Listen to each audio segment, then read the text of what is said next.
Somewhere in the fields, a brave ecologist is studying wild rabbits. He plans to record the weights of every single rabbit. If he follows this plan, he will notice that most of the rabbits are close to the average, and that there are some rabbits, but not many, that are much larger or much smaller than the average. The further from the average you get, the fewer animals there are. This particular bell-shaped curve is called a normal distribution. Sadly, he has to give up his experiment, for it will cost him a fortune in carrots to complete it. So, he changes the plan. Instead of measuring every rabbit in the whole group, he decides to measure rabbits in small groups, chosen at random from the whole group. He knows that each small group won't necessarily be perfectly representative of the whole group, so he measures many small groups and then compares the averages of each. He starts by weighing 5 rabbits at a time, and he finds that the distribution of the average is somewhat bell-shaped. Then he increases the sample size by weighing 20 rabbits at a time, and then 100 rabbits at a time.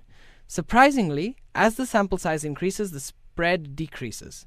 The distributions of average weights becomes more and more normal.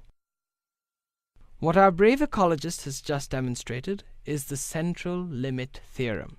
The averages of samples have approximately normal distributions. If the sample size increases, this distribution of averages becomes more normal and narrower. What if the population distribution is not normal to begin with? For example, the distribution of dragon wingspan is known to be bimodal. If an even braver ecologist were to study wild dragons and measure dragon wingspans, the distribution of the average wingspan would still be approximately normal. And again, the more dragons our brave ecologist could measure at a time, the closer the distribution of their average wingspans will be to a truly normal distribution. The distribution will also be narrower. So now we know that regardless of a true distribution, the central limit theorem shows that the average of values drawn from the distribution will always be approximately normal. Furthermore, the bigger the sample size, the narrower the distribution of average becomes, and the closer the mean of the sample gets to the true mean of the population. This is why sample size matters so much in any statistical analysis, whether it is a political poll or evaluation of a medical procedure.